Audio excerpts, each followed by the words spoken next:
All right, today we're gonna get the transcoolers on for the transcooler lines on for the 4L80 conversion.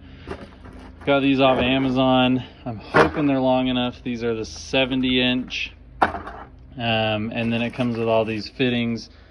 The most important ones are these black ones in here. That's for the 4L80, and then all these other fittings are just to make sure that you can get into your radiator or your transcooler. So I got these out. This is the short one. So you can see it's the short threads. That goes in the front of the transmission. Here's the long threads, and that goes in the back of the transmission. So we've got our replacement AN lines. I put some Teflon tape on them just to get them to seal just a little bit more. I did like one wrap. And so I shouldn't worry about it too much. And then these are for the radiator, and then these are going to be my 90s that go to these. So we're going to get all this in, get the lines hooked up, and all right guys, there wasn't a lot of room to film, so we got those in on both sides. You can kind of see them, and then I'm going to route them through the frame rail up into the radiator. Got those lines in, top and bottom. Just because of the belts and the way that this exhaust is, I ran them through the engine mount, and then I ran this one and looped it around and in, and then this one comes up and then just 90s in.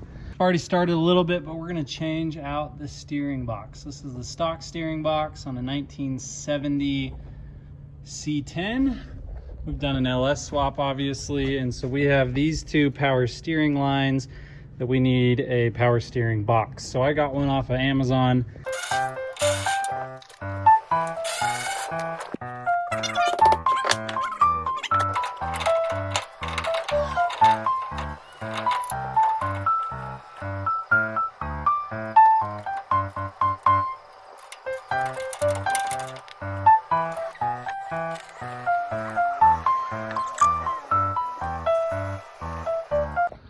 All right, so we got the pitman arm off.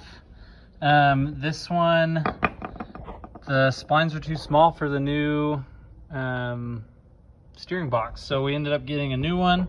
It's like 28 bucks, and these splines fit. So as you can see, there's quite a big difference. I tried filing these down just a hair to see if it worked, but it's not even close. So we got this one.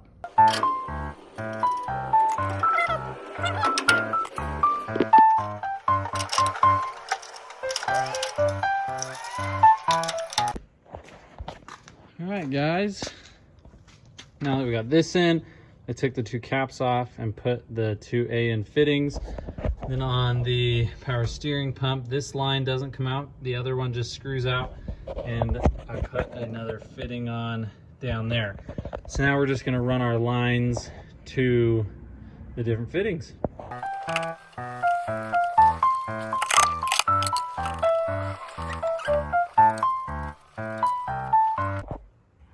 Alright guys, there you have it. We got the lines in, routed all the way. We got the new gearbox in, or steering box in, and the new pitman arm with the grease zerk on it. So power steering for the LS swap is done, and we're moving on to the next thing, which is just fuel lines. So I didn't film me putting in the fuel lines. I'm just in a hurry to get this engine running, but I still wanted to cover it. So I'm just going to explain super quickly how I ran the lines and how the things went. And so you have your tank, and you have a feed and one return and two returns. So the LS, depending on what intake and fuel rail you have, you can have is up to two returns. So you're going to take your feed line and you're going to go to your pump, and then out your pump, and then on the filter, your feed line is this bottom line, and the return line is the center. It's in the center of the filter, and then your exit feed line, the one on the right side. And then the feed line on the motor is the bigger intake line, and then the return is the smaller line. I think this is a 3/8 and this is like a 1/4 inch. So then this return goes all the way back to one of the returns. This return in the center goes all the way back to one of the returns, and then your feed line comes through your pump, down to this outside one, and then to your feed.